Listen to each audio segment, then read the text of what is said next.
한 주간도 우리가 세상 속에 다시 살아가다가 이렇게 주일에 하나님의 가족으로 함께 모였습니다. 우리 전우좌우로 축복하면서 인사하도록 하겠습니다. 축복합니다. 네, 잘 나오셨습니다. 네, 은혜 받으십시다. 네, 복을 받으시려면은요. 네, 아멘. 네, 오늘도 우리 예배가 복된 예배가 된 줄도 믿습니다. 오늘부터 아모스서를 좀 살펴보는 여행을 떠나보려고 합니다. 물론 다른 성경을 살피는 여행을 떠날 수도 있겠지만 그럼에도 불구하고 아모스서를 살펴보고자 하는 이유가 몇 가지 있습니다. 첫 번째는 우리가 읽었던 1장 하반절에 보면 아모스가 이스라엘에 대하여 이상으로 받은 말씀이라고 하였습니다. 히브리 성경에 보면 아모스의 말씀들로 이렇게 시작을 하는데요. 이와 같이 선지자 자신의 이름으로 전해진 말씀이라는 것, 예언서에서는 아주 특별한 표현입니다. 대부분의 선지자들은 하나님의 말씀을 받아 전하는 도구로 자신의 역할을 규정을 해요. 그러면서 여호와의 말씀이다라고 이렇게 표현했는데 아모스만큼은 아모스의 말씀들이다. 이렇게 표현을 통해서 아모스가 꼭 이스라엘에 대해서 주고자 하는 메시지가 있지 않을까 그런 생각을 해서 아모스서를 살펴보고자 합니다. 두 번째로 아모스서는 소선지서 12권에 포함된 책입니다. 선지서는 크게 대선지서, 소선지서로 나누게 되고 대선지서 5권, 이사야, 에레미야, 에가, 에스겔, 다니엘 이렇게 대선지서 5권, 그리고 소선지서 12권, 호세아, 요엘, 아모스, 오바냐, 요나, 미가, 나움, 하박국, 스바냐, 학개, 스가랴, 말라기 이렇게 구분이 됩니다. 대선지서와 소선지서를 구분하는 기준은 책의 분량이에요. 책의 분량이 많으면 크다, 책의 분량이 적으면 작다, 대소 이렇게 구분을 합니다. 근데 아모스는 분량이 작은 소선지서에 포함이 되어져 있고 그만큼 분량이 적다라는 이야기겠죠. 그럼에도 불구하고 소선지서 그리고 대선지서를 포함해서 16명의 선지자들이 책을 쓰게 되는데 가장 먼저 활동했던 선지자이고 또 뿐만 아니라 자신이 전했던 메시지, 활동을 글로 남긴 최초의 선지자입니다. 선지자로서 가장 먼저 활동하면서 자신의 활동을 문서로 남겼다. 그러면서 전하는 메시지가 있다. 우리가 한번 살펴볼 이유가 있지 않을까 그런 생각을 하게 됩니다. 마지막 세 번째로 아모스는 북왕국 여로보암 2세 때 활동했던 선지자입니다.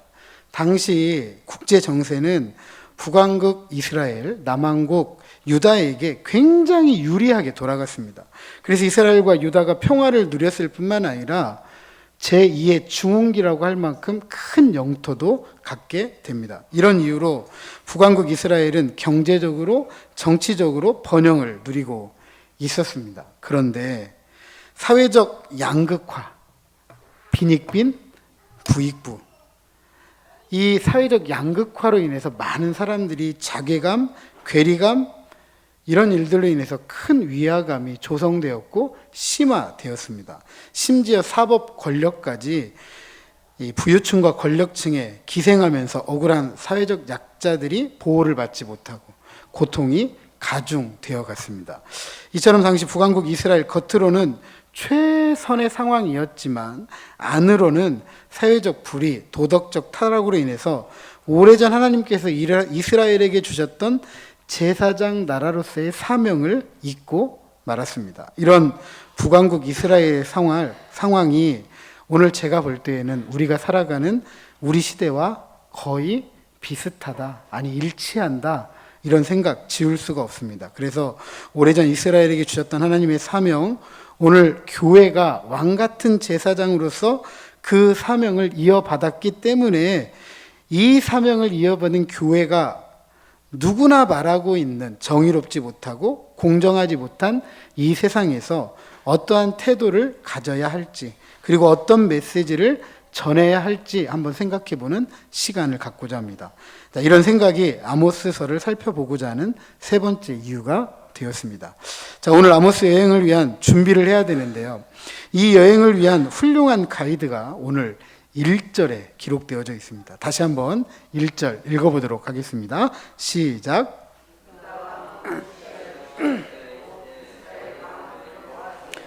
여로보암의 시대 지진전 2년에 드고와 목자 중 아모스가 이스라엘에 대하여 이상으로 받은 말씀이라. 우리가 시편, 특별히 성전에 올라가는 노래를 살펴보면서 각 시편마다 표제가 붙어 있는 것들을 살펴보았습니다. 이 표제어를 통해서 이 시편의 배경을 알 수 있었는데요. 이와 마찬가지로 아모스 1장 1절이 아모스의 전체적인 배경을 이해할 수 있도록 우리를 돕고 있습니다. 첫 번째로 유다 왕 우시아의 시대, 곧 이스라엘 왕 요아스의 아들 여로보암의 시대 지진전 2년이라고 했습니다. 아모스는 북왕국 이스라엘에서 활동했던 선지자였다고 말씀드렸는데요. 그런데 굳이 남왕국 유다의 왕이었던 우시아를 언급하고 있습니다. 아모스는 남왕국 유다 출신이에요. 1절 하반절에 보면 아모스를 드고아 출신이라고 이야기합니다. 드고아는 예루살렘에서 남쪽으로 25km 정도 떨어져 있고 베들레헴에서 남쪽으로 15km 떨어져 있습니다. 그리고 더 남쪽에 있는 헤브론으로부터 북쪽으로 25km 떨어져 있습니다. 그러니까 예루살렘과 헤브론 사이에 위치하고 있는 곳이 바로 이 드고아입니다. 아모스가 북왕국 이스라엘에서 활동한 선지자였지만 고향이 어디라고요? 남왕국 유다입니다. 그러니까 늘 관심이 어디에 있을까요? 남왕국 유다에 있겠죠. 자기 고향에 있겠죠. 또한 아모스가 북왕국 이스라엘에 대한 메시지를 전한 지 수십 년이 지나지 않아서 아수르에 의해서 멸망하게 됩니다. 그러면 북왕국 이스라엘에 전해졌던 메시지를 책으로 기록했대요. 그럼 이 책은 누구를 위해서 기록한 것일까요? 자기가 활동하면서 적었던 책은 아니겠죠. 자기가 활동을 마무리하면서 그 활동을 메시지를 책으로 남긴 이유는 누구를 위해서 남겼을까요? 남왕국 유다를 위해서 남기지 않았을까? 이런 추측도 가능합니다. 그리고 유다 왕의 이름을 소개할 때 단순히 우시아라고 한 반면에 이스라엘의 왕은 요아스의 아들 여로보암이라고 소개하고 있습니다. 이것은 이스라엘의 또 다른 여로보암이 있었다라는 이야기를 해주고 있고요. 그 사람이 북왕국 이스라엘을 창건했던 여로보암입니다. 솔로몬의 아들이었던 르호보암이 당시에 이스라엘의 요구를 들어주지 않고 더 강한 세금 정책, 더 강하게 노동력을 착취하다 보니까 결국 북왕국 이스라엘과 남왕국 유다가 나뉘게 되고, 남왕국 유다는 솔로몬의 아들이었던 르호보암이 통치했지만 북왕국 이스라엘은 여로보암이 통치하게 됩니다. 그래서 이 북왕국 이스라엘을 창건했던 여로보암을 흔히들 여로보암 1세라고 이야기를 하고요.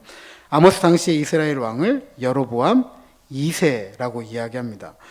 여로보암 1세, 그러니까 북왕국 이스라엘을 창건했던 이 여로보암은 느밧의 아들 여로보암이라고 합니다. 그러니까 그 여로보암과 오늘 본문에 있는 여로보암은 다르다. 이렇게 생각하시면 좋을 것 같습니다.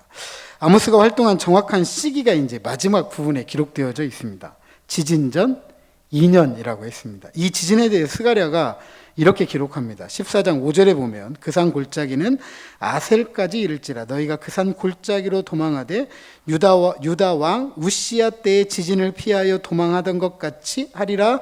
나의 하나님 여호와께서 임하실 것이요 모든 거룩한 자들이 주와 함께 하리라 라고 하였습니다. 우시야 때의 지진이 지금 스가랴 때에도 기억할 만큼 아주 큰 지진이었다. 그러면 이 스가랴가 기록된 이 연대가 언제냐면 이 우시아 왕이 통치하던 때로부터 250년이 지난 상황이에요. 그러니까 250년이 지났음에도 불구하고 이 우시아 왕 때 있었던 이 지진이 굉장히 컸다. 누구라도 그 지진을 경험했고 그 지진의 경험이 생생하게 250년이 지난 후에도 떠오를 정도로 아주 강력했던 사건이었다. 그만큼 큰 사건이었다라는 것을 알 수가 있습니다. 그래서 이 지진이 보통 BC 762년에 있었다 이렇게 알려져 있고, 아모스의 메시지가 전해진 지 약 40년 만에 북왕국 이스라엘이 아수르에 의해서 망하게 됩니다. 그때가 BC 721년입니다. 자, 두 번째로 아모스는 자신을 드고아의 목자라고 소개를 합니다. 예루살렘과 헤브론 사이 정중앙에 위치해 있다.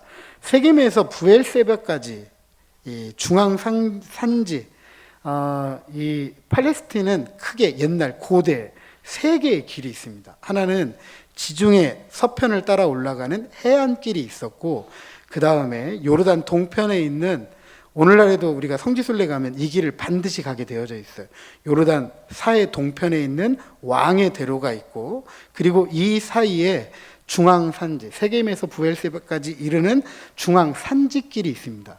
이 길에 이제 우리가 잘 알고 있는 아브라함, 야곱, 이삭, 이 고대의 족장들이 활동했던 길이기 때문에 흔히들 이렇게 표현합니다. 족장길, 족장의 길이다, 이렇게 불리고 있습니다. 이 족장의 길과 유대 광야의 경계에 위치해 있는 이 드고아, 해발이 821m고요. 연중 강수량이 600에서 800mm 정도 이르게 됩니다. 이 정도 되면 팔레스타인에서는 굉장히 물이 풍부한 거예요. 그러니까 뭐가 발달했을까요? 목축업이 발달하고 농업이 발달되어 있습니다. 그래서 올리브 재배, 목축업이 흥왕했던 곳으로 유명하고요. 그리고 이 길이 있다 보니까 남과 북, 동과 서를 연결하는 요충지예요. 그러다 보니까 무역과 상업이 발달되게 되고, 자, 이곳을 차지하고자 하는 전략적인 많은 노력들이 있었겠죠. 그래서 전략적 요충지였고, 유다의 초대 왕이었던 르호보암은 이 전략적 요충지였던 드고아를 지키기 위해서 성을 쌓게 됩니다. 실제로 모압과 암몬을 상대로 한 전쟁에서 큰 승리를 거두었던 장소가 바로 이 드고아이기도 합니다.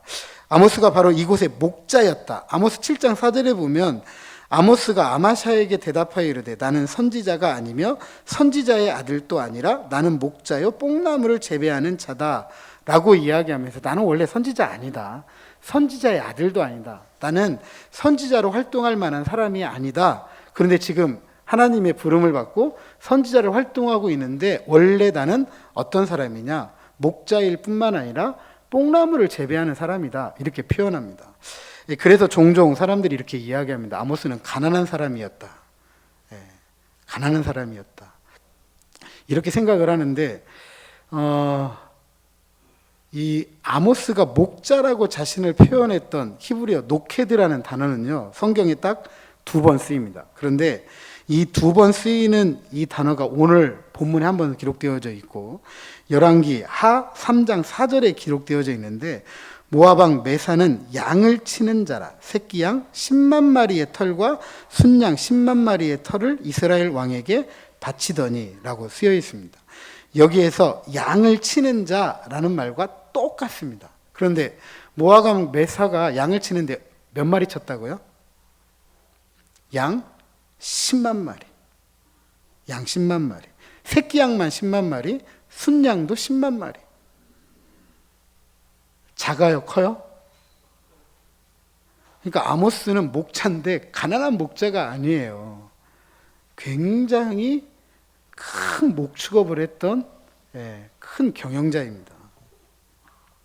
그러니까 목축 사업을 했죠. 자, 그렇다면 아모스는 대규모 목축업자였고, 뽕나무, 우리나라의 뽕나무가 아니고, 우리나라에서 좀 이해하기 편하게 쓰기 위해서 뽕나무로 썼지만 돌 무화과 나무입니다. 돌 무화과 나무는 이스라엘 백성들 사이에서 가장 가난한 사람들이 먹었던 과일로 알려져 있고요. 또 대부분은 가축의 사료로 쓰였습니다. 자, 그렇다면 아모스는 지금 대규모 목축업자였을 뿐만 아니라 자신의 가축을 먹이기 위해서 뭐까지 했다는 거죠? 가축의 사료였던 돌 무화과 나무를 경작했던 사람이다. 목축업자일 뿐만 아니라 목축업도 굉장히 크게 했다는 거죠. 적게 하지 않았습니다. 자신이 키우고 있는 양떼를, 소떼인지 뭔지는 모르겠지만 이 가축들을 먹이기 위해서 굉장히 큰 사료, 농장까지도 경영했던 사람이다라는 것을 알 수가 있습니다. 그래서 남한국 유다에서 북왕국 이스라엘을 빈번히 드나들 수 있죠. 왜냐하면 한 곳에서만 목축업을 할 수 있는 게 아니라 팔레스타인은 이 풀을 찾아다녀야 되잖아요. 그러니까 대규모 목축업자이니까 이 큰 가축을 데리고 한 번씩 이동한다고 생각하면 그 모습이 아마 장관이었을 거라고 생각이 됩니다. 그러니까 남유다 왕국뿐만 아니라 북이스라엘까지도 수시로 왔다 갔다 빈번히, 네. 뿐만 아니라 이렇게 수시로 왔다 갔다 하면서 이 가축과 농장을 경영하려면 상당한 수준의 뭣도 필요하죠? 지식도 필요하겠죠. 그러니까 우리가 흔하게 알려져 있는 아모스와는 좀 다른 아모스이다라는 것을 기억할 필요가 있겠습니다. 자, 세 번째로 아모스가 일반적으로 선지자들이 자신을 소개할 때 아버지의 이름과 함께 족보를 사용하지 않고 출신 지역과 함께 자기를 소개했다라는 사실입니다. 아마도 아모스의 아버지나 가족 관계가 그리 잘 알려져 있지 않기 때문에 굳이 말할 필요가 없다. 말을 해도 모르니까 굳이 말하지 않았다라는 것이 보편적인 해석입니다.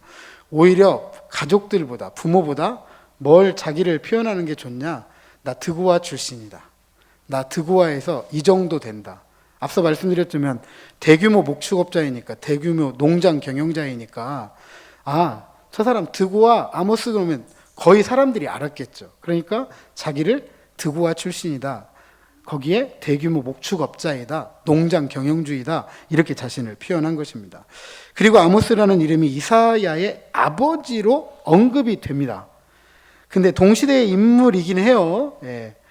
이사야의 아버지로 알려진 아모스와 오늘 본문에 쓰여져 있는 아모스 선지자가 동시대의 인물이긴 합니다. 그런데 다른 인물로 알려져 있습니다. 왜냐하면 아모스라고 쓰여져 있는 히브리어 철자가 다르다는 것, 그리고 자신을 소개하는 방식이 전혀 다르다는 것, 그리고 유대인들의 전승에 따르면 이사야의 아버지 아모스는 왕족의 조카로 이해하고 있습니다. 그런데 지금 오늘 본문에 소개된 아모스는 왕족이 아니고 단지 대규모 목축업자, 농장 경영자이다라는 사실을 우리가 이해해 보면 이사야의 아버지였던 아모스와 오늘 아모스 선지자는 관계가 전혀 없는 인물이다. 자, 네 번째로 이스라엘에 대해서 이상으로 받은 말씀이라고 했습니다. 아모스가 전하는 메시지, 즉 아모스의 말씀들이 하나님으로부터 받은 말씀이다라는 것을 강조해 주고 있습니다. 그리고 이 말씀을 들어야 될 대상이 분명합니다. 이스라엘입니다.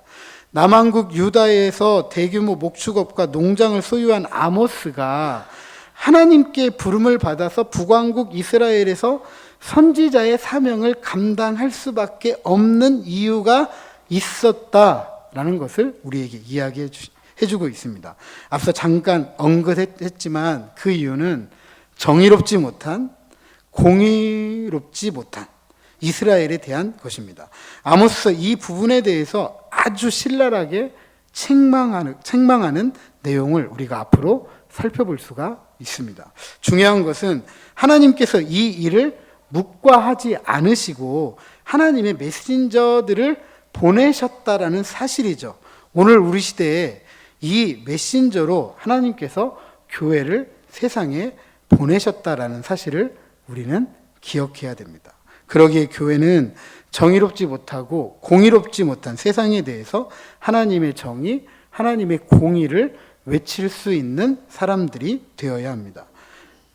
정의와 공의가 강같이 하수같이 흘러보내는 곳이 되어야 되고, 이로써 하나님의 통치가 살아있다라는 것을 보여주는 곳, 시위하는 곳이 교회가 되어야 한다라는 사실을 우리는 꼭 기억해야 되겠습니다.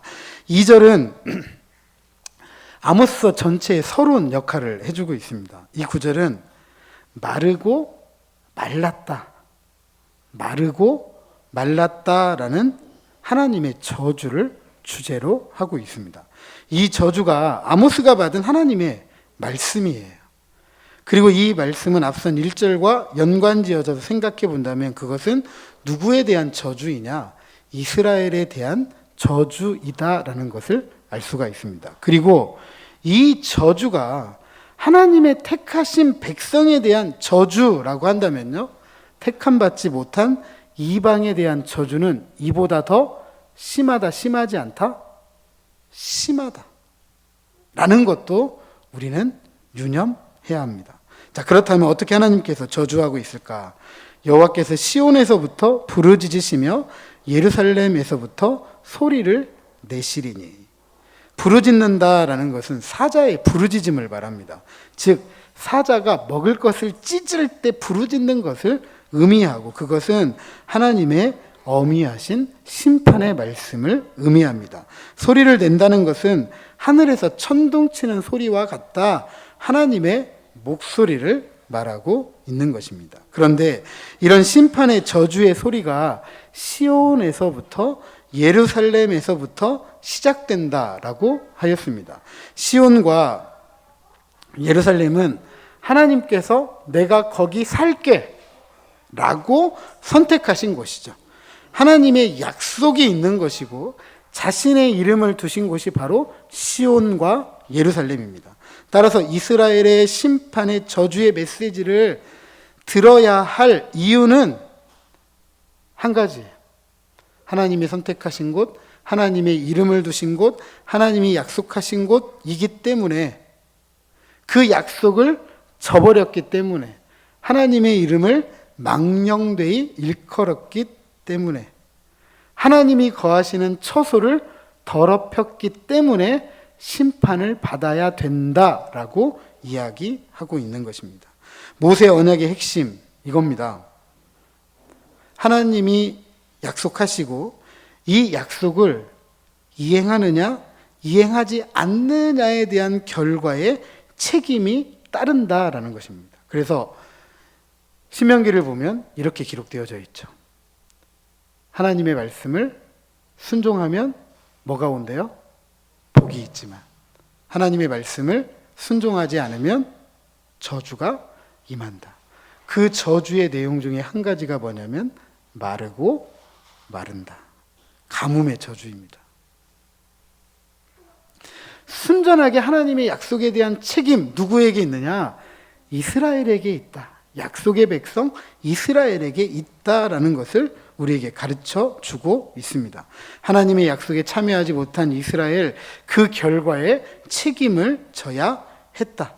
북왕국 이스라엘은 하나님의 약속에 참여하지 않음으로써 그 저주를 초래했고, 그 저주가 마르고 마른다, 더욱더 강화된다, 더욱더 심화된다라고 말해주고 있는 것입니다. 그리고 이 저주의 대상이 목자의 초장과 갈멜산 꼭대기라고 하였습니다. 대규모 목축업과 사료 농장을 경영했던 아모스에게 목초지가 마른다, 어떤 의미일까요? 사업이 망한다는 거죠. 사업이 망하면 뭐가 망하는 거죠? 삶이 망하는 거죠. 아무것도 할 수 없잖아요. 다 망하는 거예요. 망한다, 이 얘기예요. 이 얘기. 그리고 목축업은 종종이 아니라 목축업은 높은 산지에 사는 거 아니잖아요. 그죠? 넓다란 초지에 사는 거잖아요. 근데 그 초지가 마른대요. 그런데 또 어디가 마른대요? 갈멜산 꼭대기가 마른다라고 했습니다. 대표적으로 푸르르다, 기름지다, 나무와 꽃이 많은 곳이 갈멜산입니다. 성지순례 가보시면 참 좋은 곳이에요. 저 갈멜산 위에서 북쪽으로 보면 이 기드론 강이 흐르거든요. 그게 보여요. 그리고 굉장히 푸르다, 기름지다라는 것을 느낄 정도로 참 아름다운 곳인데, 그 갈멜산 꼭대기가 마른다. 모세 언약이 기록하고 있는 가뭄의 저주가 딸딸한 초지에서부터 기름진, 나무가 많고 꽃이 많은 갈멜산 꼭대기까지 마른다라고 하고 있습니다. 땅이 황폐화됩니다. 총체적인 농경생활의 재난이 초래된다. 이 저주 어느 누구도 항거할 수 없는 하나님의 심판이다라고 확실하게 말해주고 있습니다. 아무라기도 하나님의 목소리가 양떼를 부르는 목자의 음성이 아니잖아요. 먹을 것을 찢는 사자의 부르짖는 소리. 하나님의 목소리가 초지를 기름지게 하고 초지를 살아나게 하는 비의 소리가 아니라 가뭄을 불러오는 황폐의 목소리이다. 암울하고 암담합니다. 편안하게 살아갈 수 있는 중상층 이상의 신분을 가지고 있던 남왕국 유다 백성 중 하나였던 아모스가 왜 북왕국 이스라엘의 선지자가 되었을까? 물론 하나님의 부름이 있었기 때문이지만 굳이 하나님께 받은 말씀을 전하는 선지자가 자신의 이름을 붙이면서까지 전하고자 했던 아모스의 이 외침은 어떤 의미일까? 그리고 그 메시지를 문서로 만들어서 남왕국 유다에게 남기고자 했던 이 선지자의 간절함은 무엇이었을까? 경제적 번영, 하지만 영적 빈곤에 처한 오늘 우리 시대에 교회에 던지는 도전의 메시지가 분명히 있다고 저는 생각이 됩니다. 이런 모든 질문에 답하기 전에 왕같은 제사장으로 부름받은 교회가 오늘 우리 시대를 어떻게 보고 듣고 말할 수 있어야 할지 참으로 중요한 이야기이지 않을 수가 없습니다. 이 이야기는 아모스를 통해서 우리는 배울 수 있을 것입니다. 특별히 2절에 아모스가 말합니다. 그 이유는 하나님 때문입니다. 모세와 언약을 맺었던 하나님께서 모세와의 언약의 근거에서 행동하기 시작했습니다. 교회가 유념해서 기억해야 될 메시지이겠죠. 하나님은 자신의 언약의 근거에서 행동하시는 분이십니다. 하나님 자신의 이름에 걸맞는 일을 행하시는 분이십니다. 따라서 교회는 하나님의 언약의 근거에서 하나님의 이름에 걸맞는 일을 실천할 수 있어야 합니다. 그러기 위해서는 하나님의 마음을 가져야 됩니다. 정의가 무너지고 공의가 짓밟히는 세상에 대해서 하나님께서 보시는 방식, 하나님께서 듣는 방식, 하나님께서 말하는 방식을 교회가 배워야 됩니다. 그리고 그것을 세상에 알리고 전해야 되고, 정의가 강같이 공의가 하수같이 흘러가는 세상이 어떤 세상인지를 보여줄 수 있는, 시위할 수 있는 곳이 바로 교회이어야 합니다. 그래서 교회, 하나님의 백성들에게는 하나님의 마음이 필요합니다. 하나님의 심정이 필요합니다. 혼란하고 혼탁한 세상에서 교회는 뭐라고 외쳐야 될지 하나님의 마음을 가지고 있지 않고는 그냥 우리가 느끼는 대로 말할 수밖에 없어요. 우리가 느끼는 것 말고 하나님께서 정말 오늘 우리가 살아가는 세상에 외치고자 하시는 말씀이 무엇인지, 혹여는 아모스가 들었던 것처럼 먹이를 찢을 때 울부짖는 사자의 소리는 아닌지,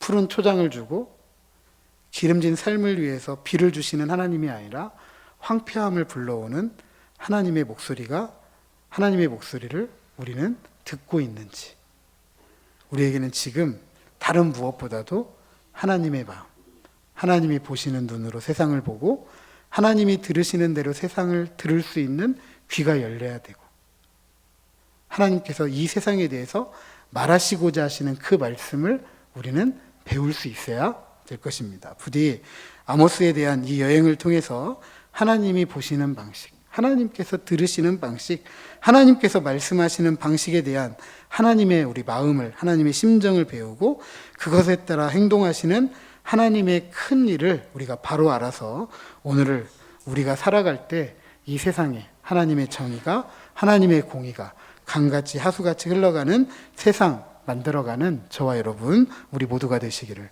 주님의 이름으로 축복합니다.